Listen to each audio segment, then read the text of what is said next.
নমস্কার, আমি মীনাক্ষী। শুরু করছি জবাব চায় বাংলা। ইতিহাস জানে, দেশ রক্ষার লড়াইয়ে কখনো মাথা নত করেনি পাঞ্চশির। সোভিয়েত সেনা পারেনি, মার্কিন সেনা পারেনি। দশকের পর দশক ধরে মাথা উঁচু করে দাঁড়িয়ে থেকেছে পাঞ্চশির, কিন্তু কতদিন? পাঞ্চশির সেই পাহাড়ি ঝর্ণার মতো যাকে বাগে আনতে মরিয়াছিল তালিবান, কিন্তু গত 21 দিন ধরে বারবার সালে মাসুদদের প্রতিরোধের সামনে পিছু হটেছে জঙ্গিরা। হ্যাঁ, জঙ্গিরা।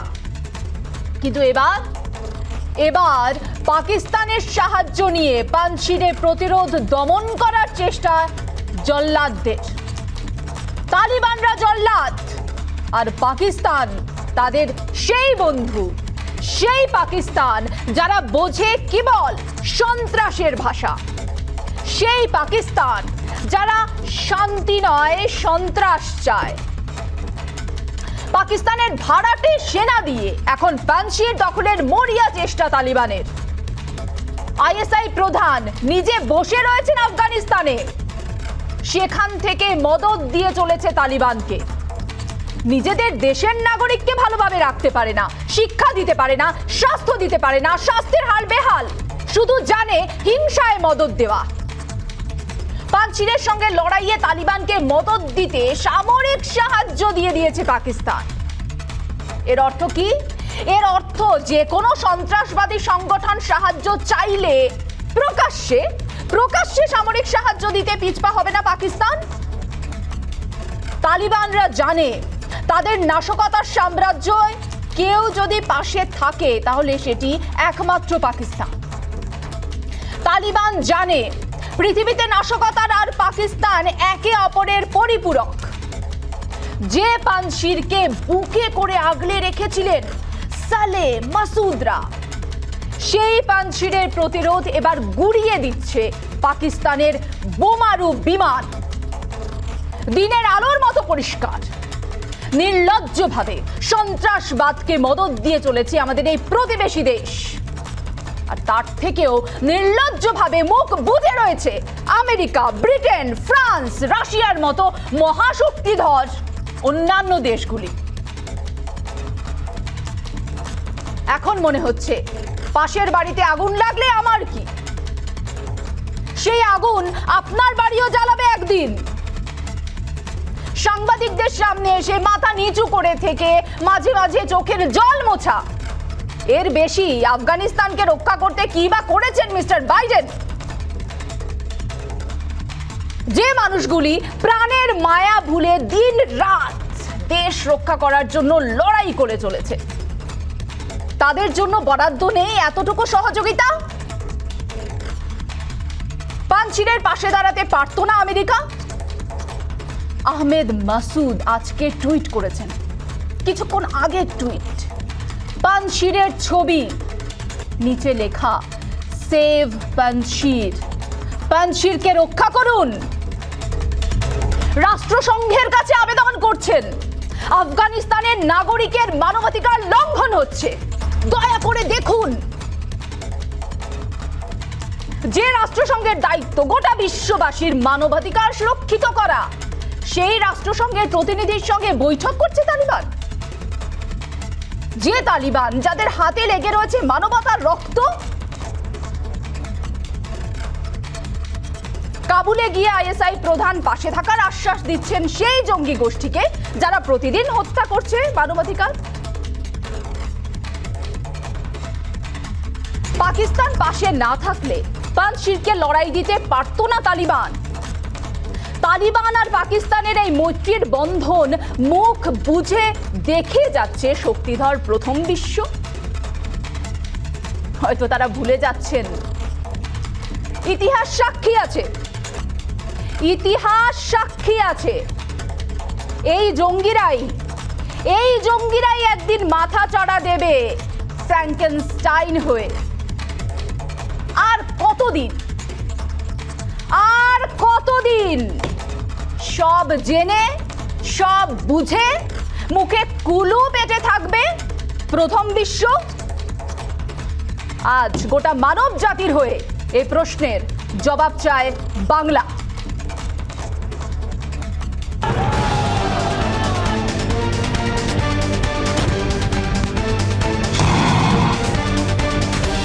পাঞ্চশির দখলের দাবি তালিবানের। মিথ্যা বলছে তালিবান, পাল্টা দাবি আহমেদ মাসুদের।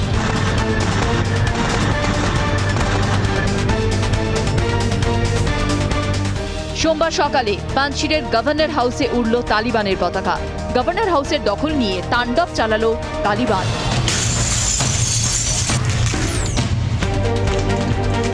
এর কিছুক্ষণ পর সাংবাদিক বৈঠকে পাঞ্চশির দখলের দাবি করে তালিবান মুখপাত্র জাবিউল্লাহ মুজাহিদ। তালিবান মুখপাত্রের দাবি, আফগানিস্তানের যুদ্ধ শেষ, পাঞ্চশিরে শত্রুদের হত্যা করেছি, পাঞ্চশির পুরোপুরিভাবে তালিবানের দখলে।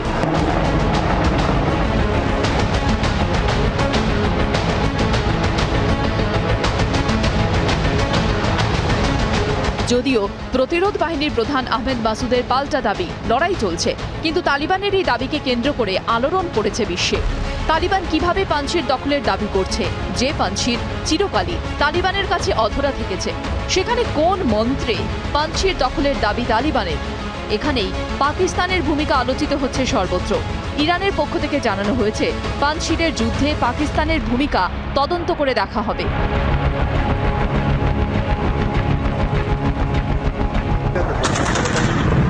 পাঞ্চশিরে তালিবানের হয়ে যুদ্ধ করেছে পাকিস্তান বলে মত বিশেষজ্ঞদের। পাঞ্চশিরে ড্রোন হামলাও চালায় পাক বায়ুসেনা। আহমেদ মাসুদের টুইটের দাবিতেই স্পষ্ট পাক তালিবান আঁতাত। তালিবান আমাদের সঙ্গে লড়াই করছে না, পাকিস্তান সেনা ও আইএসআই তাদের পরিচালনা করছে। তালিবান আমাদের সঙ্গে লড়াই করার জন্য যথেষ্ট শক্তিশালী নয়, কিন্তু পাকিস্তান সেনা তাদের সাহায্য করছে।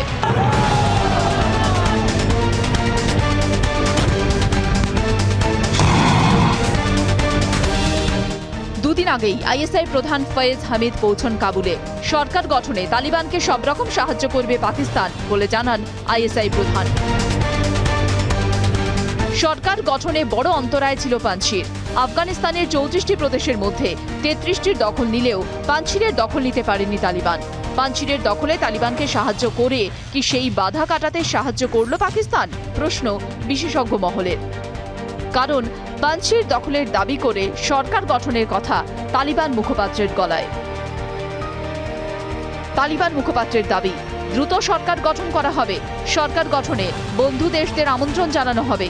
তালিকায় আছে পাকিস্তান, চীন, রাশিয়া, ইরান ও কাতার। কাবুল বিমানবন্দরও দ্রুত চালু করা হবে। পাক তালিবানের মধ্যে ডিল হয়েছে বলে পাকিস্তানের সংবাদ মাধ্যমে দাবি করেছিলেন ইমরান খানের দলের নেত্রী নীলিমা ইরশাদ শেখ।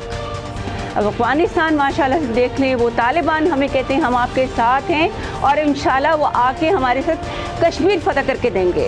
ये किसने आपको कोई व्हाट्सएप आया होगा कि तालिबान आपके साथ मिलकर के कश्मीर आजाद कराएंगे?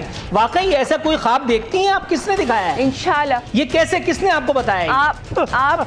आपको पता है आपने क्या कहा है? नहीं सुनते मैडम, आपको पता ही नहीं है? जाके देखते नहीं है?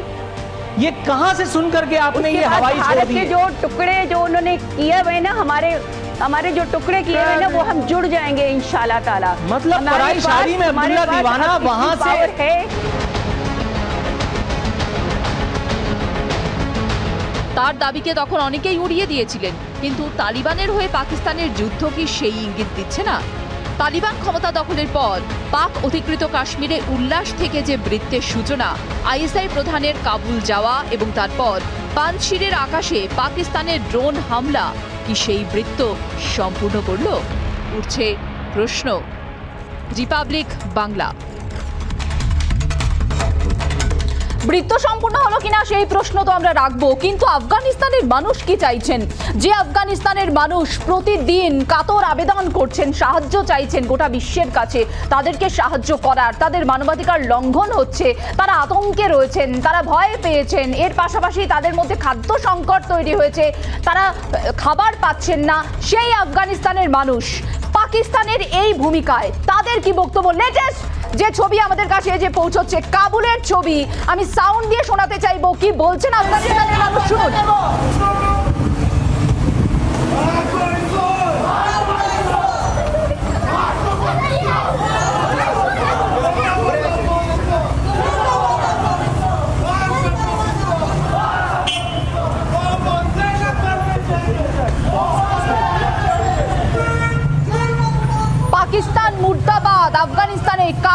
মাটি থেকে আফগানিস্তানের নাগরিকের এমনই আজকে স্লোগান, পাকিস্তান মুর্দাবাদ বলে তারা স্লোগান দিচ্ছেন আফগানিস্তানের মাটিতে। এই ছবি কিছুক্ষণ আগে এই ভিজুয়াল এসে পৌঁছেছে আমাদের কাছে, যেখানে আফগানিস্তানের মানুষ তারা কিন্তু পাকিস্তানের এই ভূমিকার নিন্দা করছেন। নজর রাখবো এই মুহূর্তে আবার একটি গুরুত্বপূর্ণ খবরের দিকে, এই খবরে থাকবো। তবে এই মুহূর্তে যে খবর পাওয়া যাচ্ছে সরাসরি চলে যাব অভিষেক বন্দ্যোপাধ্যায় ইডির জেরার পর 9 ঘন্টা জেরার পর বেরিয়েছেন, কি বলছেন তিনি সাংবাদিকদের মুখোমুখি হয়ে শুনুন। हिम्मत है तो आप रोको। तृणमूल कांग्रेस हर वो राज्य में जाएगी जहां पे भाजपा है, और आने वाला दिनों में we will take the BJP head on and defeat them. उनको जो करना वो भी खुश नहीं है। मैं ये पहला दिन से कह रहा हूं कि आपके खिलाफ अगर मेरे खिलाफ अगर कोई सबूत है, आप उसको पब्लिक सार्वजनिक जीवन में लाइए, आप उसको पब्लिक डोमेन में लाइए। दूध का दूध, पानी का पानी। पर बीजेपी को अगर लगता है कि इससे तृणमूल डर जाएगी, तृणमूल झुक जाएगी, तृणमूल हार मान लेगी, दूसरे राजनीतिक दलों की तरह, कांग्रेस की तरह, मैं स्पेसिफिकली कह रहा हूं, या कोई और राजनीतिक दल की तरह घर में बैठ जाएगी, भाई हम और जोर जबरदस्ती के साथ आपके खिलाफ लड़ाई करेंगे, और हम वो हर राज्य में जाएंगे जहां आप लोकतंत्र का हत्या किया है। आपको जो उखाड़ना है आप उखाड़ लो। BJP's tyranny will be defeated. Let BJP put all its might, vigor, threat, resources. Mind my words. Their resources is going to fall flat. आपको जो करना है कर लो। तृणमूल कांग्रेस आने वाले चुनाव में बीजेपी को हराएगी। Forget about any other political party.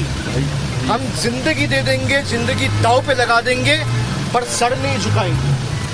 We will not sell our spine to these autocrats, to these cowards who can't defeat us politically. Take my word, we have the fire in our belly, and come what may, we will defeat them in 2024. आपको जो उपाय अपनाना है आप अपना लो। मैं शुरुआत से कह रहा हूं कि राजनीतिक लड़ाई राजनीतिक तरीके से लड़ो। इनकी हिम्मत नहीं है। बंगाल में लड़ाई करने गए, क्या हालत हुआ आपने देखा। जो अमित शाह बड़े बड़े बात करते थे कि मेरा बचपन का अनुभव है 200 सीट पार होगी, भाई 70 में गाड़ी अटक गया। अभी मैं आपको अगर बताऊंगा 25 बीजेपी एमएलए लाइन पे है, हम ले नहीं रहे। और जिनको लगता है कि बीजेपी का एमएलए आ रहा है और चुनाव नहीं होगा, मैं आपको ये दिलाता हूँ, आश्वासन दिलाता हूँ, मैं पार्टी का जनरल सेक्रेटरी हूँ। बीजेपी का जो चुनाव होगा, जरूरत पड़ेगा वो इस्तीफा देकर चुनाव लड़ेगा और जीत के आएगा। आपका हिम्मत है तो आप रोको। तृणमूल कांग्रेस हर वो राज्य में जाएगी जहां पे भाजपा है, और आने वाला दिनों में we will take the BJP head on and defeat them. उनको जो करना है वो कर ले। किसी भी माइकल लाल का अगर हिम्मत है डरा धमका के तृणमूल कांग्रेस को रोके, तो उसको मैं चुनौती देके जाता हूं। आप ED, CBI, SFIO, income tax जो लगाना है लगा दो, हम झुकने वाले नहीं है, हम रुकने वाले नहीं है। অভিষেক বন্দ্যোপাধ্যায় ইডির জেরার পর 9 ঘন্টা জেরার পর বেরিয়ে তার বক্তব্য আমরা শোনালাম। সাংবাদিকদের মুখোমুখি হয়েছিলেন অভিষেক বন্দ্যোপাধ্যায়। আমরা আবারও চলে আসছি আজকের জবাব চাই বাংলা ডিবেটে। যে ছবি আমরা দেখালাম, আফগানিস্তানের মানুষ তারা কি চাইছেন, তাদের মুখে পাকিস্তান মুর্দাবাদ, কাবুলের রাস্তায় পাকিস্তান মুর্দাবাদ বলে স্লোগান আফগানিস্তানের নাগরিকের, যারা এই মুহূর্তে কাতর আবেদন করছেন গোটা বিশ্বের সামনে তাদের দিকে সাহায্যের হাত বাড়িয়ে দেওয়ার। প্রতিনিয়ত টুইট হচ্ছে প্রতিরোধ বাহিনীর পক্ষ থেকে। আহমেদ মাসুদ টুইট করছেন, ইউএন রাষ্ট্রসংঘের কাছে আবেদন জানাচ্ছেন, তারা জানাচ্ছেন তাদের দিকে দেখা হোক। পানশিরের ছবি দিয়ে তিনি অনুরোধ করছেন পানশিরকে বাঁচান, কিন্তু তারপরও কোনো সাহায্য নেই। হ্যাঁ, সাহায্য আছে, একটি দেশের সাহায্য আছে, সেটি হচ্ছে পাকিস্তান। বোমারু বিমান দিয়ে সাহায্য, সামরিক সাহায্য, ড্রোন হামলা পানশিরে। তাতে সামরিক সাহায্যের বিষয়টি স্পষ্ট করছে পাকিস্তান তালিবানকে। আইএসআই প্রধান নিজে বসে রয়েছেন আফগানিস্তানের মাটিতে। সরকার গঠনে নাকি সব রকমের সহযোগিতা করবেন তারা। সরকার গঠনে সহযোগিতা করার জন্য পানশির দখল করার যে দাবি তালিবান করছে, সেই দাবিতে তাদেরকে সাহায্য করার প্রতিশ্রুতি পাকিস্তানের। ইতিমধ্যে আমরা জানি কিছুক্ষণ আগে এই বিষয়ে আফগানিস্তানের পরিস্থিতি নিয়ে প্রধানমন্ত্রী নরেন্দ্র মোদীর বাসভবনে বৈঠক হয়েছে। কেন্দ্রীয় স্বরাষ্ট্রমন্ত্রী অমিত শাহ, প্রতিরক্ষা মন্ত্রী রাজনাথ সিং তারা ছিলেন এই বৈঠকে। কাশ্মীর পরিস্থিতির দিকেও নজর থাকবে ভারতের এবং আফগানিস্তানের গোটা পরিস্থিতির দিকে নজর রেখে ধীরে চলো নীতি এই মুহূর্তে ভারতের। আমরা গোটা বিষয়ে আলোচনা করব। ডিবেটে আজকে আমার সঙ্গে রয়েছেন লেফটেন্যান্ট জেনারেল উৎপল ভট্টাচার্য, প্রাক্তন সেনাকর্তা, রয়েছেন কর্নেল দীপ্তাংশু চৌধুরী, রয়েছেন আন্তর্জাতিক সম্পর্ক বিশেষজ্ঞ অধ্যাপক যাদবপুর বিশ্ববিদ্যালয় শুভজিৎ নস্কর, রয়েছেন অধ্যাপক দেবাঞ্জন ব্যানার্জি, রয়েছেন আইনজীবী সায়ন ব্যানার্জি। সকলকে স্বাগত রিপাবলিক বাংলায়। আমি শুরুতেই লেফটেন্যান্ট জেনারেল ভট্টাচার্যের কাছে যাব। দেখুন, আজকে না গত 4 দিন ধরে পাকিস্তানের 11 কোর তার একটা পুরো ব্রিগেড কমান্ডার অলরেডি পৌঁছে গেছিলেন পাঞ্চিরে। আর তারা প্রথমে আরম্ভ করে ড্রোন হামলা দিয়ে, পাইলটলেস এয়ারক্রাফট, তারপরে নিজেদের আপনি যেমন বললেন F-16 দিয়ে করছে। 11 কোর জিওসি রাওয়ালপিন্ডি থেকে নিজেই পুরো ব্যাপারটা দেখাশুনো করছেন। পাকিস্তানের নিউজ পেপার দ্য ডন যদি পড়েন তাহলেও আপনি বুঝতে পারবেন ওরা প্রায় খোলাখুলি বলে দিয়েছে যে এই লাস্ট পাঞ্চিরের মধ্যেও আবার 8টা ডিস্ট্রিক্টে আছে, তার মধ্যে সব থেকে রোখা বলে একটা জায়গা আছে, রোখা ডিস্ট্রিক্ট, সেই জিনিসটা ওরা আজকের মধ্যে ক্যাপচার করার চেষ্টা করছে। সেই জন্যই আপনি যেমন বললেন না যে জাবিরুল্লাহ মুজাহিদ উনি একদম রেডি যে এবার আমাদের সরকার গঠন হবে, 6-7টা দেশ যারা ওদের খুব প্রিয় তাদের ডাকাও হবে, সেসব করছে। পাকিস্তান তো একদম ওপেনলি এগুলো করছে। হ্যাঁ, যেটা বললেন খানিক আগে যে ওরা তার বিনিময়ে চায় কিছু গন্ডগোল হোক আমাদের কাশ্মীরেও।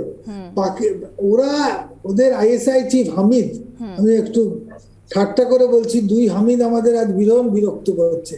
একটা ISI হামিদ আর ইংল্যান্ডের ওপেনিং ব্যাটসম্যান হামিদ, অনেক কষ্টে তার উইকেটটা পাওয়া গেছে। যাই হোক, সেই হামিদ ওখানে গিয়ে আপনার পানশিরে গিয়ে ওইখানে খোঁজ থেকে উনি নিজে সবকিছু দেখাশুনো করছেন। আর ওরা চায় যদি সরকার গঠন হয় তার মধ্যে হাক্কানি নেটওয়ার্কের বেশ কিছু সদস্য ওখানে থাকবে। হাক্কানি নেটওয়ার্কের হেডকোয়ার্টার তো পাকিস্তান, হাক্কানি নেটওয়ার্কের হেডকোয়ার্টার হচ্ছে রাওয়ালপিন্ডি।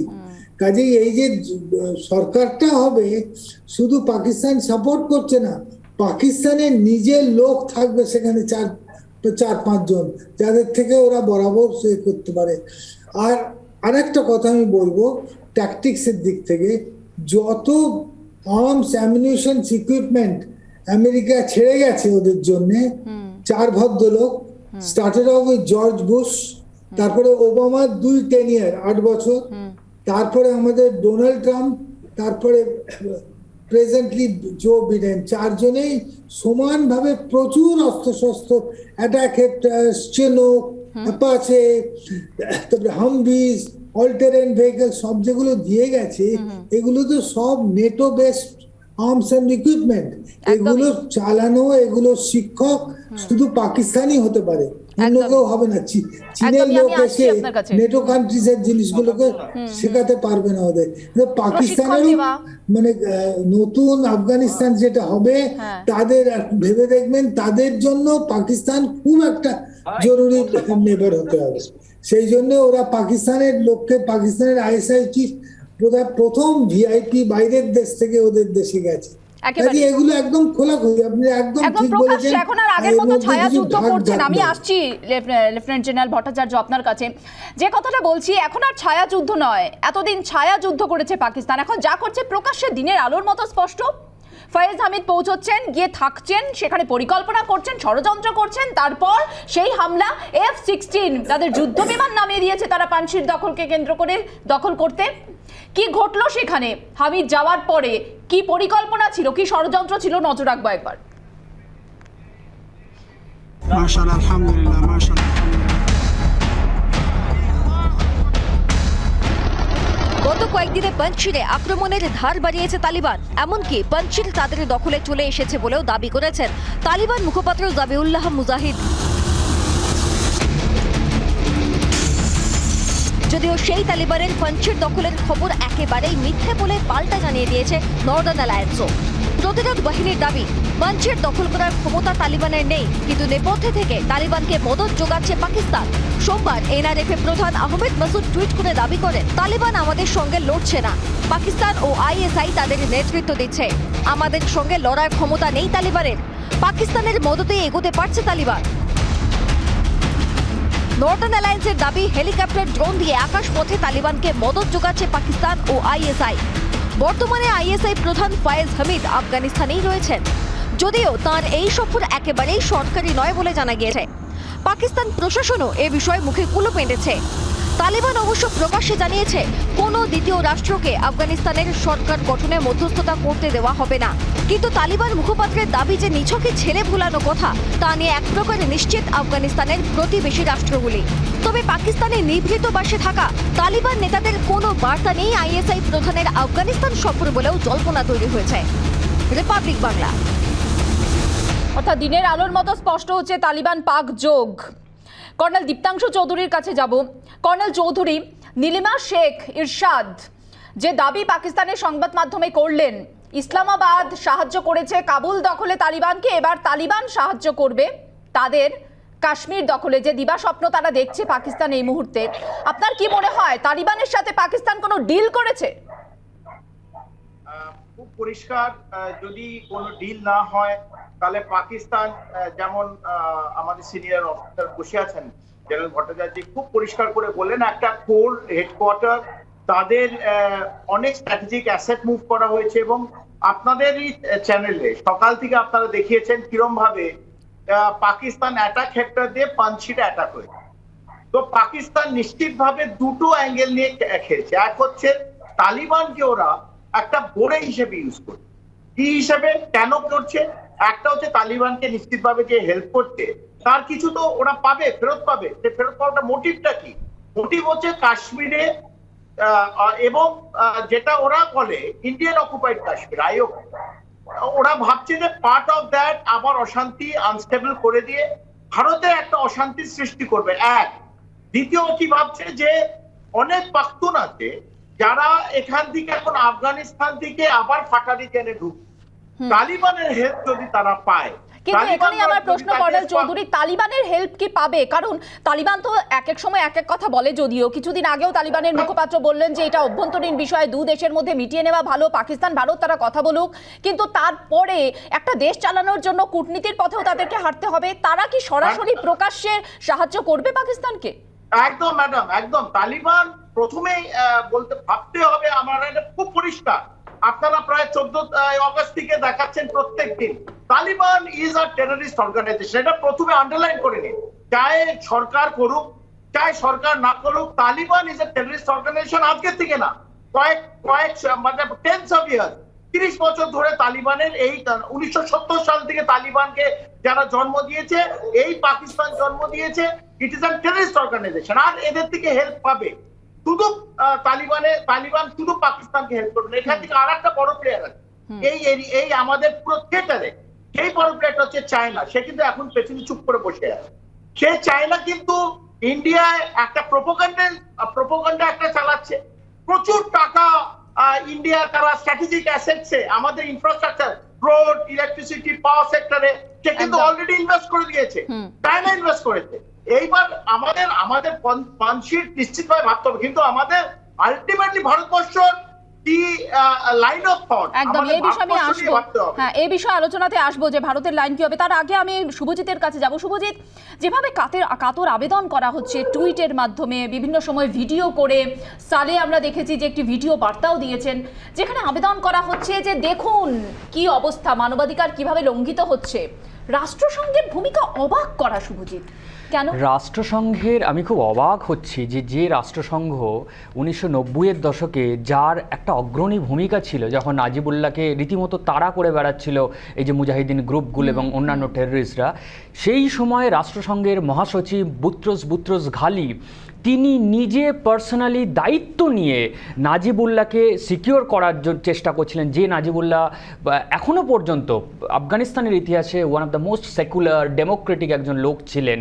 সেই নাজিবুল্লাহকে, এবং একটি বই ইউনাইটেড নেশন সম্মিলিত জাতিপুঞ্জের একজন সিনিয়র অফিসার ফিলিপ করবিন তার একটি বিখ্যাত বই ডুমড ইন আফগানিস্তানে লিখছেন যে কিভাবে তারা রাতের অন্ধকারে, তিনি এবং তৎকালীন ভারতের যিনি রাষ্ট্রদূত ছিলেন সতীশ নাম্বিয়ার, তারা কিভাবে রাত 1টা, 1:30, 12:30টার সময় গিয়ে ইউনাইটেড নেশনসের কম্পাউন্ড যেখানে নাজিবুল্লাহকে আশ্রয় দেওয়া হয়েছিল, কিভাবে তারা মুজাহিদিন গ্রুপ বা টেররিস্টদেরকে কিভাবে কিভাবে নাজিবুল্লাহকে বাঁচানোর চেষ্টা করছিল। এবং সেই সময় খুবই ইম্পর্টেন্টলি যে বুত্রস ঘালি, সেই সময়কার ইউনাইটেড নেশনসের যিনি সেক্রেটারি জেনারেল ছিলেন, তিনি ভারত সফরে আসেন এবং ভারতের সেই সময় রাষ্ট্রপ্রধানদের তিনি রিকোয়েস্ট করেন নাজিবুল্লাহকে সিকিউরড রাখার জন্য এবং নাজিবুল্লাহকে সিকিউরড ওয়েতে ফিরিয়ে আনার জন্য। আজকের ইউনাইটেড নেশনসের একেবারে সর্বোচ্চ পদে বসে আছেন অ্যান্টোনিও গুটারেস, কিন্তু তার ভূমিকা কি? তিনি রীতিমতো একেবারে আমেরিকার লাইন টো করছেন, পাকিস্তানের লাইন টো করছেন। আজকের কিছুদিন আগেই ইউনাইটেড নেশনসের হিউম্যান রাইটস কাউন্সিলের যে বৈঠক হলো, সেই বৈঠকে তালিবানদেরকে অ্যাকাউন্টেবলি করা হলো না। সেই বৈঠকে যে নারী, যে মহিলারা, তাদের রাইটস নিয়ে ওখানে যারা শাহজাদ আকবর থেকে শুরু করে আপনার অন্য নারীরা যারা রাস্তায়, ক্রিস্টাল বায়াদ, যারা বারবার আর্তনাদ করছিল টুইটারের মাধ্যমে, অন্যান্য সোশ্যাল মিডিয়ার মাধ্যমে, যে আমাদের রাইটসগুলোকে সুরক্ষিত করুক ইউনাইটেড নেশনস। আমেরিকার কথা তো ছেড়েই দিন, আমেরিকার দ্বিচারিতা একেবারে সামনে, কারণ আমেরিকা তালিবানকে পাকিস্তান আর্মি এবং আইএসআই কে ফান্ডিং করে, রিগ্রুপিং করে আজকে টেক ওভার করে সাহায্য করেছে। একদমই, আমি আসছি শুভজিৎ। আজকে সেই আইএসআই চিফ যে বসে আছে একেবারে আফগানিস্তানের মাটিতে, একদম রাস্তা তৈরি করে দিয়ে গেছে আমেরিকা, সামরিক সাহায্য করে, জিনিসপত্র দিয়ে, যে নাও তোমরা এবার বলিয়ান হও শক্তিতে। আফগানিস্তানবাসী তো চাইবেনই, কারণ গণতন্ত্রের মাধ্যমে এই সরকার প্রতিষ্ঠিত হতে যাচ্ছে না, নির্বাচনের মাধ্যমে প্রতিষ্ঠিত হচ্ছে না তালিবান সরকার। তারা নির্বাচন করে নির্বাচিত প্রতিনিধিদের বসাননি তালিবান সরকারের তখ্তে, যে কারণে আফগানিস্তানের মানুষ প্রতিনিয়ত তারা সোচ্চার কণ্ঠে সামনে আসছেন। তালিবানের ভয়কে দূরে সরিয়ে রেখে কি ছবি কিছুক্ষণ আগে যেটি দেখালাম, আবারও উইথ সাউন্ড আপনাদের দেখাতে চাইবো আফগানিস্তানের মানুষ তারা কি বলছে পাকিস্তানের এই ভূমিকাতে। F-16 বিমান তো পাঠালো পাকিস্তান, পাঠালো পাঞ্চির লড়াইয়ে তালিবানকে সাহায্য করতে, কিন্তু আফগানিস্তানের মানুষ মনে প্রাণে এই মুহূর্তে কি চাইছেন শুনতে হবে রাষ্ট্রসংঘকে, শুনতে হবে যারা মানবাধিকারের অধিকার নিয়ে বসে রয়েছেন তাদেরকে, শুনতে হবে প্রথম বিশ্বকে। আফগানিস্তানের সাধারণ মানুষ কি বলছেন শুনুন।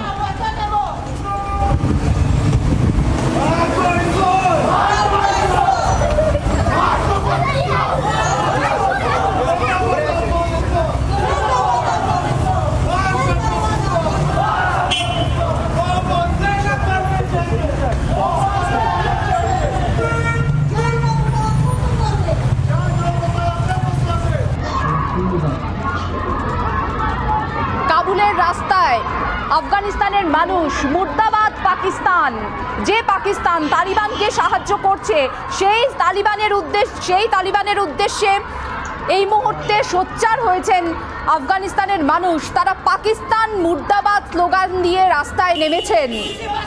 তারা দেখেছেন কাতর আরতি করে কোনো লাভ হচ্ছে না, কারোর চোখে পড়ছে না তাদের দুর্দশার ছবি, কেউ দেখছে না তাদের দুর্দশা, তাদেরকেই পথে নামতে হবে। প্রতিরোধ বাহিনীতে যোগ দেওয়ার জন্য আহ্বান জানাচ্ছেন আহমেদ মাসুদ, আহ্বান জানাচ্ছেন আমরুল্লাহ সালেহ, বলছেন আসুন স্বাধীনতার সংগ্রামে যোগ দিন। আর সেখানে কি করছে প্রথম বিশ্ব? চুপ করে বসে রয়েছে, চুপ করে স্পিকটি নট। মানুষ মরুক, আফগানিস্তানের মানুষ মরুক, তারা তালিবানের সামনে আত্মসমর্পণ করুক, তাদের মেয়েরা অত্যাচারিত হোক, কিচ্ছু যায় আসে না। প্রথম বিশ্ব সুপার পাওয়ার এখন মিনি পাওয়ার। আমরুল্লাহ সালেহ বলছেন, টুইট করছেন, সুপার পাওয়ার এখন মিনি পাওয়ার। বিদ্যুৎ নেই, খাদ্যদ্রব্য পাঠাতে দিচ্ছে না পাঞ্চিরে, সমস্ত দিক থেকে ব্লক করে রেখে দিয়েছে। সেখানে শিশুরা রয়েছে, মেয়েরা রয়েছে, গর্ভবতী মেয়েরা রয়েছেন, বয়স্ক মানুষরা রয়েছেন, তারা না খেয়ে মরুক। তবুও সন্ত্রাসবাদের বিরুদ্ধে কিচ্ছু বলা যাবে না। কোথায় প্রতিবন্ধকতা সায়ন? কথা হচ্ছে মীনাক্ষী, যে কথাটা হয়তো আমরা কিছুটা ভুলে যাচ্ছি সেটা হচ্ছে আমাদেরকে একটুখানি তো ইতিহাসের দিকে ফিরে তাকাতে হবে আজকের এই বিশ্লেষণ করতে গেলে, যে তালিবানদেরকে কারা তৈরি করেছিল, বা এই যে আজকে গোটা বিশ্বজুড়ে যে সন্ত্রাসবাদের বিরুদ্ধে লড়াই, সেই সন্ত্রাসবাদের বিরুদ্ধে লড়াই লড়তে গেলে এটাও তো জানতে হবে যে এই সন্ত্রাসবাদের মাথাগুলোকে কারা তৈরি করেছিল, যাদেরকে নিয়ে আজকে আলোচনা হচ্ছে। দেখুন, পাকিস্তান এমন একটা রাষ্ট্র যে পাকিস্তানটা গোটা পরিচালিত হয় not through the administration of politics, গোটাটাই পরিচালিত হয় হচ্ছে আপনার এই আইএসআই এর দ্বারা। কিন্তু এখানে কি ভুলে গেলে চলবে সিআইএ এর ভূমিকা, আমেরিকার ভূমিকা? একটা খুব সোজা প্রশ্ন, আপনি যদি বাচ্চাকেও জিজ্ঞাসা করেন সেও উত্তর দেবে যে আমেরিকার এত $1 ট্রিলিয়ন ইকোনমি স্পেন্ড করা হলো আফগানিস্তানের মাটিতে শেষ 20 বছর ধরে, কেন, কি কারণে, কি তার ফ্রুটফুল বিষয়টা কি?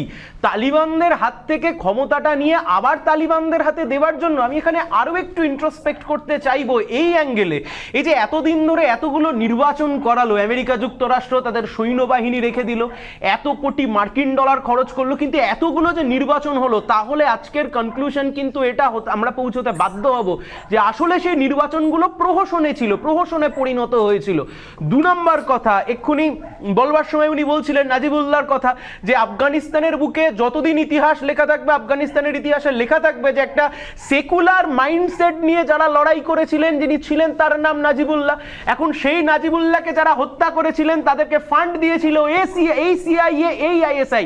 মিনাকি, আপনার নিশ্চয়ই মনে থাকবে একটি শোতে এখানে আমরা দেখছিলাম যে বিমানবন্দরের বাইরে বিস্ফোরণ হয়েছে এবং তার পরবর্তী সময় বাইডেনের প্রশাসন থেকে যতগুলো টুইট এসছে, সেই টুইটগুলো কিন্তু অ্যান্টি তালিবান নয়, দ্যাট ওয়াজ এগেনস্ট আইসিস, তালিবানের এগেনস্টে ছিল না। মানে আইসিস দায়ী, কিন্তু তালিবানকে আমি একটিও কথা বলছি না আইসিসের।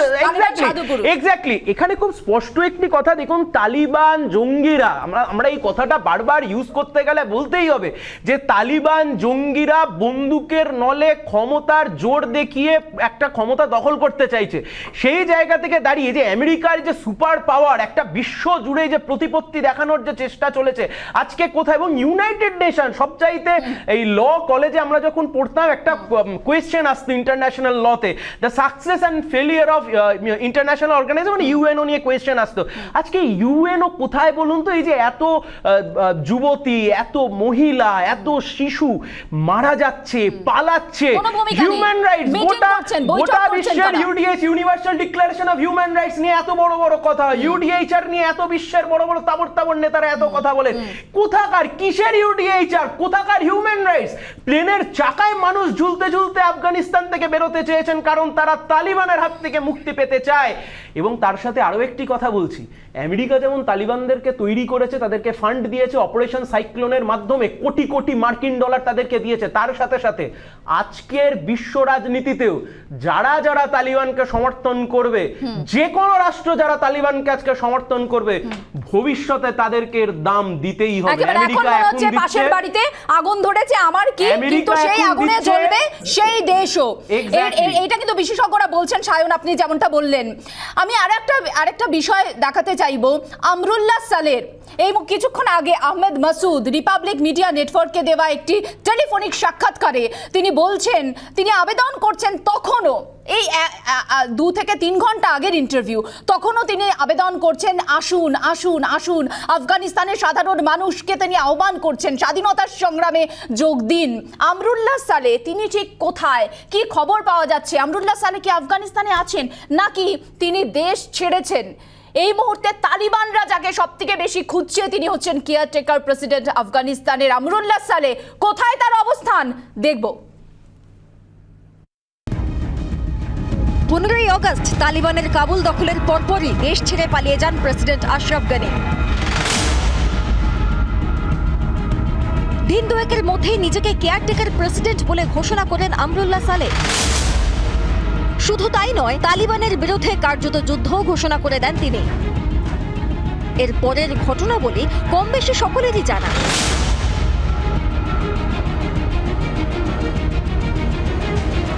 পাঞ্চিরে যখন নর্দার্ন অ্যালায়েন্সের কড়া প্রতিরোধের মুখে তালিবান, তখন সেখান থেকেই তালিবানকে একের পর এক হুঁশিয়ারি দেন সালে। কিন্তু সালে এখন কোথায়? গত 3রা সেপ্টেম্বর টুইট করে তিনি তালিবানের বিরুদ্ধে পদক্ষেপ করতে রাষ্ট্রসংঘের কাছে আর্জিও জানান, কিন্তু তারপর আর কোনো টুইট করেননি তিনি। গত 3 দিনে পরিস্থিতি আরো অনেক বদলেছে। পঞ্চশিরকে চারদিক থেকে ঘিরে ফেলেছে তালিবান। নর্দার্ন অ্যালায়েন্স মরণপণ লড়াই চালিয়ে গেলেও পঞ্চশিরের দিকে তালিবানের এগোনো আটকাতে পারছে না। এই পরিস্থিতিতে আমরুল্লাহ সালেহ দেশ ছেড়ে পালিয়েছেন বলে দাবি করেছে তালিবান। 2রা সেপ্টেম্বরে কয়েকজন কমান্ডারকে নিয়ে 2টি বিমানে সালেহ আফগানিস্তান ছেড়েছে বলে দাবি জাবিউল্লাহ মুজাহিদের। আপাতত তিনি তাজিকিস্তানে আশ্রয় নিয়েছেন বলে তালিবানের পক্ষ থেকে জানানো হয়েছে। তবে তালিবানের এই দাবি নিয়ে কোনো টুইট বা বিবৃতি দেননি আমরুল্লাহ সালেহ। এমনকি নর্দার্ন অ্যালায়েন্সের পক্ষ থেকেও এ বিষয়ে কিছুই বলা হয়নি। আপাতত পঞ্চশিরে তালিবানকে কড়া টক্কর দিতেই ব্যস্ত নর্দার্ন অ্যালায়েন্স। আমরুল্লাহ সালেহ নিঃসন্দেহে প্রতিরোধ বাহিনীর বড় শক্তি। তালিবান বিরোধী লড়াই তিনি চালিয়ে যাবেন বলেই দাবি আফগান সেনার। রিপাবলিক বাংলা। আফগানিস্তানের পরিস্থিতির দিকে নজর রেখে কিন্তু এই মুহূর্তে উদ্বেগ বাড়ছে ভারতেরও, কারণ কাশ্মীরের দিকে নজর রয়েছে প্রতিবেশী রাষ্ট্র পাকিস্তানের। দিবাস্বপ্ন যদিও তারা দেখছে। এই মুহূর্তে কিছুক্ষণ আগে প্রধানমন্ত্রীর বাসভবনে বৈঠক হয়েছে আফগানিস্তানের পরিস্থিতিকে কেন্দ্র করে। আমি যাব দেবাঞ্জন বাবুর কাছে। দেবাঞ্জন বাবু, ভারতের কি কৌশল এই মুহূর্তে হওয়া উচিত বা কোন দিকে এগোনো উচিত যে এই পরিস্থিতি মোকাবিলা করার ক্ষেত্রে? মীনাক্ষী, প্রথমেই বলি যে আমরা প্রায় 40 মিনিট আলোচনা করলাম, কিন্তু রিং মাস্টারের কথা কিন্তু উল্লেখ করি। আসল যে রিং মাস্টার যে চালাচ্ছে সবটাই, পুরো এই সার্কাসটা চলছে, তার কথা আমরা উল্লেখ করি চীন। এখানে সবচেয়ে বড় ভূমিকা যেটা করছে চীন। আমি ভারতের কথা আসছি, তোমার প্রশ্নের উত্তরে আমি আসছি। প্রথম যেটা হচ্ছে ওদের যে বিআরআই ইনিশিয়েটিভ যেটা ছিল, বিল্ট অ্যান্ড রোড ইনিশিয়েটিভ, যেটা শি জিনপিং এর একটা ড্রিম প্রজেক্ট 2013 সালে উনি ক্ষমতায় আসার পরেই, যে Europe, central Asia, south east Asia, Gulf country এবং আফ্রিকাকে নিয়ে একটা বড় করিডোর করা, যেখানে একটা বড় ভূমিকা থাকবে CPEC, China Pakistan economic corridor, যেখানে চীনের সবচেয়ে বড় গুরুত্বপূর্ণ জায়গা হলো আফগানিস্তানে এমন একটা পাপেট গভর্নমেন্ট করা, যেই গভর্নমেন্টের সাহায্যে এই সিপিইসি কে তারা সাকসেসফুল করতে পারে এবং এই বিআরআই ইনিশিয়েটিভকে সাকসেসফুল করতে পারে। এবং পাকিস্তানকে অলরেডি চীন একটা উপনিবেশ বানিয়ে ফেলেছে এবং আফগানিস্তান হতে চলেছে চীনের পরবর্তী উপনিবেশ। এবং চীনের যেটা মানি ট্র্যাপ, এই মানি ট্র্যাপের সাহায্যে আফগানিস্তানের ইকোনমিকে সম্পূর্ণ কন্ট্রোল করবে এবং পাক অকুপাইড কাশ্মীর দিয়ে ইন্ডিয়ার উপরে তারা বিভিন্ন রকম টেরোরিস্ট আউটফিট করাবে পাকিস্তানকে দিয়ে এবং ইন্ডিয়াকে ঘিরে ফেলার চেষ্টা করবে। এখানে উল্লেখ করতে হবে একটা স্ট্র্যাটেজিক জিনিস, বাগরাম এয়ারপোর্ট। কাবুলে একটি বিখ্যাত এয়ারপোর্ট আছে বাগরাম এয়ারপোর্ট। সেই এয়ারপোর্টটিতে এই মুহূর্তে চীন তাদের এয়ারবেস তৈরি করছে যাতে ইন্ডিয়াকে সাউথ ইস্ট এশিয়া থেকে সরিয়ে ফেলা যায়। প্লাস সেন্ট্রাল এশিয়াতে চীনের আধিপত্য বিস্তার করতে চেষ্টা করছে এবং চারিদিক থেকে ভারতকে ঘিরে ফেলার চেষ্টা করা হচ্ছে। এবং ভারতবর্ষের এখন এই মুহূর্তে একটাই কর্তব্য, সেটা হলো ধীরে চলো নীতি এবং রাশিয়ার সাথে সম্পর্কে আবার ভালো করে তোলা। বিকজ আমাদের রাশিয়াকে দরকার। ভারতবর্ষের একটা ভুল পররাষ্ট্রনীতি ছিল যে প্রো আমেরিকা হওয়ার জন্য আজকের এই বিপদটা হয়েছে। আরেকটা জিনিস হচ্ছে আমাদের নিরাপত্তাকে সুরক্ষা করা নর্দার্ন কমান্ড দিয়ে, কারণ এই মুহূর্তে চীনের যেটা মূল উদ্দেশ্য সেটা পাকিস্তানকে দিয়ে ভারতকে ব্যতিব্যস্ত করা এবং পিওকে এর উপর থেকে এই সৃষ্টি করা। একেবারে আমি অনুষ্ঠানের শেষ পর্যায়ে চলে এসেছি। আমি 30 সেকেন্ড করে সকলকে সময় দেব। এই মুহূর্তে আমি লেফটেন্যান্ট জেনারেল ভট্টাচার্যের কাছে যাব। যৌথ ষড়যন্ত্রের কে ছক করবে চীন পাকিস্তান, এই বিষয়ে লেফটেন্যান্ট জেনারেল ভট্টাচার্য 30 সেকেন্ড সময় প্লিজ। এতে তো কোনো সন্দেহই নেই। এখন পাকিস্তান আর চীন মিলে আমাদের ওয়েস্টার্ন বর্ডার, ইস্টার্ন বর্ডার এবং জলপথেও যেটা সাউথ চায়না সি, যার জন্য আমাদের কোয়াড করতে আমরা বাধ্য হয়েছি আমেরিকা, অস্ট্রেলিয়া, ইন্ডিয়া আর জাপান মিলে, সেগুলোর দিকেও সেটাও চীনের খুব একটা পছন্দ নয়। আরও একটা কথা আমি ছোট করে বলে যাই, বিফোর ভারত কি অ্যাকশন নেবে এই গন্ডগোলের মধ্যে ইউএস অবস্থা দেখে চীন সবাইকে বলে দিয়েছে সাউথ চায়না সি দিয়ে যত মার্চেন্ট নেভি যাবে তার সবার নাম, নম্বর, কি জিনিসপত্র নিয়ে যাচ্ছে, কত নিয়ে যাচ্ছে সব আমাদের জানাতে হবে, কেন আমরা প্রেসলি আইল্যান্ডে বসে আছি। দিবাঞ্জন বাবু যিনি বললেন যে চীন একটা বড় খেলা খেলছে, এটা একদম সত্যি কথা। আমাদের এখন সরকার থেকে যেটা ওয়েট এন্ড ওয়াচ নীতি নেওয়া প্রয়োজন। বেশ আমি কর্নেল চৌধুরীর কাছে যাব, 30 সেকেন্ড সময়। কর্নেল চৌধুরী, চীন পাকিস্তান যৌথ ষড়যন্ত্র কিভাবে মোকাবিলা? মোকাবিলা খুব সোজা। আমি যদি একদম সিম্পল ওয়ার্ডে বলি, তালিবানকে বড়ি হিসেবে ইউজ করা হবে। তালিবানকে বম্বের কথায়, মুম্বাইয়ের কথায় সুপারি কিলার অথবা মার্সিনারি, আপনি যে ভাষায় যে দিন, পাকিস্তান একটাই মোটিভ, ওদের বিভিন্ন যে অর্গানাইজেশন যে আমব্রেলার নিচে আছে, একটা ছাতার নিচে এসছে, তাদের দিয়ে ভারতকে অশান্তি করা, অশান্ত করা, এবং চায়না ইউজ করবে কিরকম ভাবে যে ফাইন্যান্সিয়াল ইকোনমিক গ্রোথ যে ভারতের হচ্ছে যে ইকোনমিক জায়েন্ট, সেটাকে কিরকম ভাবে যে স্থগিত করা যায়, সেটাকে আটকে দেওয়া যায়, তাকে তালিবানকে ইউজ করবে। সিম্পল। শুভজিৎ, কোন পথে মোকাবিলা? দেখুন, যেটা করতে হবে সেটা হচ্ছে বিশ্বব্যাপী ইন্টারন্যাশনাল কমিউনিটি এবং সম্মিলিত জাতিপুঞ্জ এবং তার সাথে সাথে গণতন্ত্রকামী যে দেশগুলো যেমন ইন্ডিয়া, এদেরকে এগিয়ে আসতে হবে এবং গণতান্ত্রিক উপায়ে এদেরকে একটা ফাইট ব্যাক করতে হবে। কারণ যে ধরনের ফ্র্যাঙ্কেনস্টাইন মনস্টার আজকের আমেরিকা, চায়না এবং পাকিস্তান ক্রিয়েট করেছে, তাদেরকে একমাত্র কারণ আজকে কিন্তু আফগানিস্তানের মাটিতে তালিবান 2.0 যখন প্রতিষ্ঠা হওয়া মানে কিন্তু আবারও গ্লোবাল টেররিজম বা গ্লোবাল জিহাদিজম সেটাকে আবারও কিন্তু মজবুত করা হলো। তাই এইটাকে নষ্ট করার জন্য কিন্তু সবাইকে একসাথে লড়তে হবে। না, প্রথম কথা এক্ষুনি আমাদের আলোচনায় যেটা এলো যে ভারতবর্ষের যে বিদেশ নীতি, সেই বিদেশ নীতির মধ্যে যে একটা প্রো আমেরিকা অ্যাপ্রোচ দীর্ঘদিন ধরে আমরা লক্ষ্য করে আসছি, সেটা যে আমাদের বুমেরাং হয়েছে সেটা আজকে দিনের আলোর মতো পরিষ্কার। এবং ভারতবর্ষের প্রধানমন্ত্রী গিয়ে আমেরিকা যুক্তরাষ্ট্রের বুকে দাঁড়িয়ে সেখানে রাষ্ট্রপতির জন্য প্রচার করেছেন। সুতরাং আজকের দিনে দাঁড়িয়ে ভারতবর্ষের যে জোট নিরপেক্ষ নীতি ছিল এক সময়, সেই জায়গা থেকে আমেরিকার দিকে ঢলে যাওয়া, আজকের দিনে দাঁড়িয়ে তালিবানি যে সন্ত্রাস, সেই তালিবানি সন্ত্রাসের বিরুদ্ধে গোটা বিশ্বের শান্তিকামী মানুষকে একত্রিত হতে হবে। বেশ, সময় শেষ। আমার আপাতত সকলকে ধন্যবাদ জানাচ্ছি জবাব চাই বাংলা ডিবেটে যোগ দেওয়ার জন্য। একটা ছোট বিরতি নেব, বিরতির পর ব্রেকিং সেগমেন্ট নিয়ে ফিরছি, সঙ্গে থাকুন।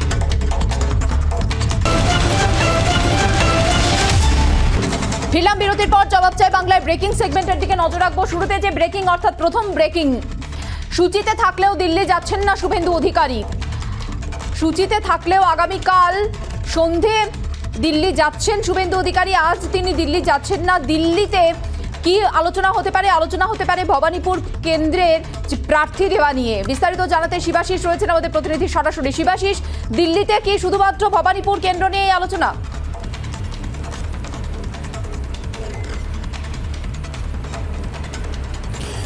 দেখো নাকি শুভেন্দু অধিকারীর সূচিতে কিন্তু অনেক কিছুই রয়েছে দিল্লি যাত্রার ক্ষেত্রে। একদিকে রয়েছে স্বরাষ্ট্রমন্ত্রীর কাছে তিনি গিয়ে কিন্তু বাঁকুড়ার পুলিশ সুপারের বিরুদ্ধে অভিযোগ জানিয়ে আসতে পারেন, কারণ তিনি বারবার বাঁকুড়া বিষ্ণুপুরে যে বিজেপি বিধায়করা রয়েছেন তাকে দল বদল করতে জোর দিচ্ছে, এমন একটা অভিযোগ কিন্তু বিজেপি শিবিরে রয়েছে।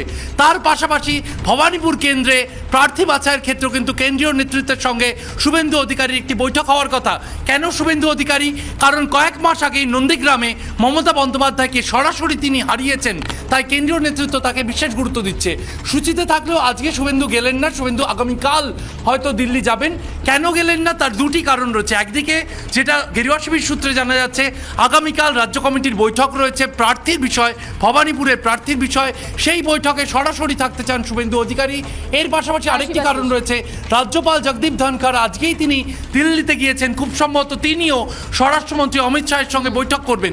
এই একই দিনে যাতে রাজ্যপাল এবং শুভেন্দু অধিকারী গিয়ে অমিত শাহের সাথে বৈঠকে একটা জটিলতা না তৈরি হয়, বিতর্ক না তৈরি হয়, সেই কারণেও কিন্তু শুভেন্দু অধিকারী আজকে দিল্লি সফরে না গিয়ে কালকে যাবেন, এমনটাও একটা কিন্তু রাজনৈতিক মহলে মত উঠে আসছে। মীনাক্ষী, সরাসরি ছিলাম আমাদের প্রতিনিধি শিবাশিসের সঙ্গে। নজর রাখবো আমাদের পরবর্তী ব্রেকিং এর দিকে। জবাব চাই বাংলার ব্রেকিং সেগমেন্টের দ্বিতীয় ব্রেকিং, যা খবর আসছে ভবানীপুর কেন্দ্রে নির্বাচনী প্রচার শুরু হয়ে গিয়েছে তৃণমূল কংগ্রেসে। তৃণমূলের নির্বাচনী প্রচারে তারকাদের সমাবেশ। কারা কারা থাকতে পারেন এই প্রচারে, বিস্তারিত জানাতে সরাসরি ভাস্কর রয়েছেন আমাদের সঙ্গে। ভাস্কর, কারা কারা থাকতে পারেন প্রচারে, কি জানা যাচ্ছে, কিভাবে প্রচার হবে?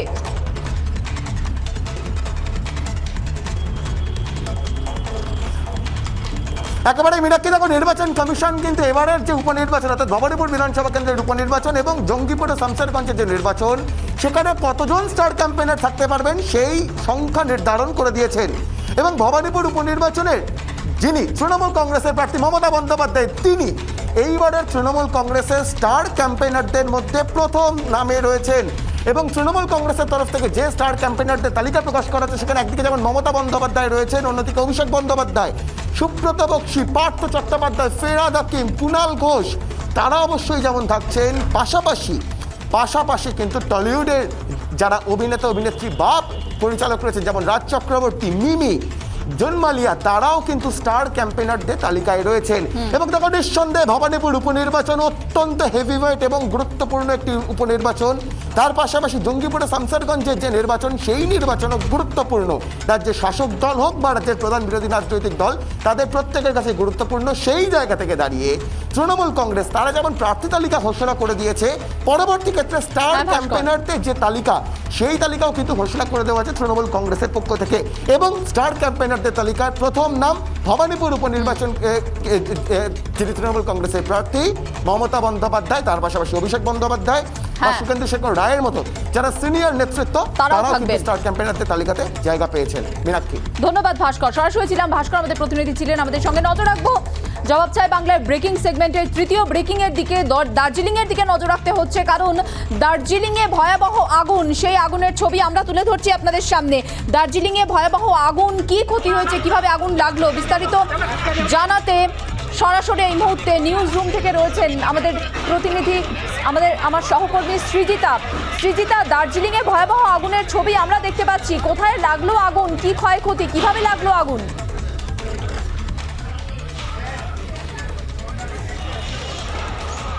একেবারে মীনাক্ষী, যে ভয়াবহ ছবি এই মুহূর্তে দেখা যাচ্ছে, এটা দার্জিলিংয়ের ফুলবাজার থানা এলাকার ঘটনা। একটি দোতলা কাঠের বাড়িতে হঠাৎই গ্যাসের সিলিন্ডার ফেটে যায় এবং গ্যাসের সিলিন্ডার ফেটে গিয়ে এই ভয়াবহ আগুন লাগে। যে ছবি তোমরা এই মুহূর্তে দেখতে পাচ্ছ, সেই ভয়াবহ আগুন লাগে। এই ঘটনার পর একাধিক দমকলের ইঞ্জিন সেখানে গিয়ে পৌঁছায়, বিশাল পুলিশ বাহিনী পৌঁছায়। যদিও এই ঘটনাতে এখনো অব্দি হতাহতের কোনো খোঁজ নেই মীনাক্ষী। তবে যে ছবি আমরা এই মুহূর্তে দেখাচ্ছি এক্সক্লুসিভলি রিপাবলিক বাংলার পর্দায়, সেটা দার্জিলিংয়ে ফুলবাজার এলাকার ঘটনা। ভয়াবহভাবে আগুন লাগে এবং যেহেতু কাঠের বাড়ি, সেই জন্য গ্যাস সিলিন্ডার ফেটে আগুন দ্রুত ছড়িয়ে পড়ে। এলাকার বাসিন্দারা আগুন লাগার সঙ্গে সঙ্গে তারা তৎপর হয়ে ওঠে, জল দিয়ে আগুন নেভানোর চেষ্টা করে। কিছুক্ষণের মধ্যে দমকলের একাধিক ইঞ্জিন এসে গোটা আগুন নিয়ন্ত্রণে আনার চেষ্টা করে। সঙ্গে থাকে পুলিশ বাহিনীও। এখন আগুন আগের থেকে কিছুটা নিয়ন্ত্রণে, এরকমই খবর পাওয়া যাচ্ছে। তবে একটি সুখবর, যে এই ভয়াবহ অগ্নিকাণ্ডে এখনো অবধি হতাহতের কোনো খোঁজ পাওয়া যায়নি। আগুন এখনো যে খবর পাওয়া যাচ্ছে, যে আগুন এখনো পুরোপুরি নিয়ন্ত্রণে আসেনি। তোমাকে সেই ছবি এই মুহূর্তে এক্সক্লুসিভলি দেখাচ্ছে, যে আগুন নেভানোর চেষ্টা রয়েছে দমকল কর্মীরা, পুরোপুরি এখনো অব্দি নিয়ন্ত্রণে আসেনি। কিছু কিছু জায়গায় পকেট ফায়ারিং হচ্ছে, এমনটাই খবর পাওয়া যাচ্ছে মীনাক্ষী। সেই ছবি এই মুহূর্তে এক্সক্লুসিভলি রিপাবলিক বাংলার পর্দায় তোমাকে দেখাচ্ছি। দার্জিলিং এর ফুলবাড়ি থানা এলাকার ঘটনা। গ্যাসের সিলিন্ডার ফেটে এই আগুনটি লাগে এবং কাঠের বাড়ি হওয়ার জন্য, কাঠের দোতলা বাড়ি, কাঠের বাড়ি হওয়ার জন্য আগুন দ্রুত ছড়িয়ে পড়ে। মীনাক্ষী, ধন্যবাদ সৃজিতা। আমরা তুলে ধরছি সেই ছবি।